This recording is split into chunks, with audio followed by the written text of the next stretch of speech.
Welcome to our video on how to create an emergency fund. Our videos are specifically designed for women of all ages, and we will share 5 really great tips with you in under 5 minutes. If you find this video helpful, don't forget to like and subscribe to our channel so you can have early access to new content. Listen up, ladies. Having an emergency fund for unexpected expenses is a crucial part of financial well-being for anyone, but is especially important for women.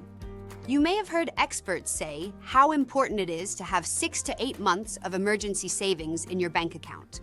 But realistically speaking, how in the world do we save for an emergency fund when it seems like we are barely able to meet our monthly expenses? Well, I'm going to share 5 things you can start doing today to save for emergencies, no matter what your age or personal circumstances. Remember, these are only tips and not professional financial advice. You should consult a financial advisor for investment advice. Number 1, determine how much you will need in your emergency fund based on your current living expenses. Include costs for housing, food, transportation, day-to-day expenses, and education. Add any other major recurring expenses you may have, and then aim to save 6 times that amount so you can cover at least 6 months of expenses. More is better, and anything between 8 and 12 months is a great stretch goal to have in the long term. It is also helpful to predefine what you will use your emergency fund for. Covering unexpected job loss, medical expenses, or home or vehicle repairs are all a good use of your money from this fund. Trading up to buy a more expensive car is not a great use.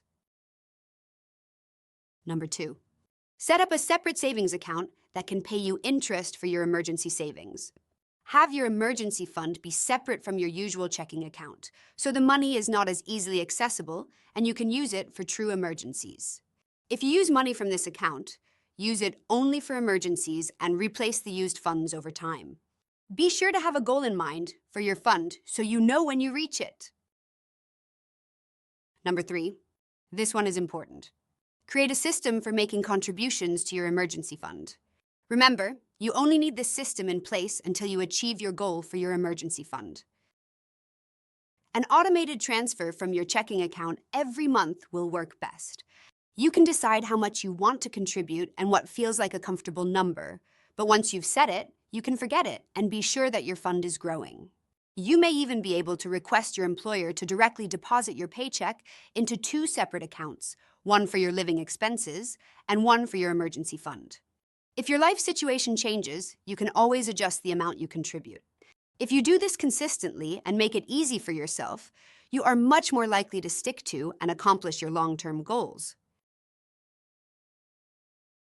Number 4, boost your emergency fund with one-time payments such as bonuses, tax refunds, and even gift money to build it up faster. Think before you splurge on luxury items to see if you can redirect that money to your fund instead. Deferring splurges until you have met your fund goals will help you move towards financial stability faster. Another thing to be mindful of is lifestyle creep, increasing your monthly expenses if you get a raise or promotion. Instead of spending more on daily wants, consider increasing your automated monthly contributions if this happens. Number 5, budget and rebudget. Learn how to budget if you don't already know. You will be surprised at how much you can save if you review your monthly expenses in detail and look for ways to reduce discretionary spending. By cutting down on discretionary spending, you can redirect money to your emergency fund until you have reached your goals. And that's it! 5 easy tips to start saving for your emergency fund today. Thanks for watching, and don't forget to like and subscribe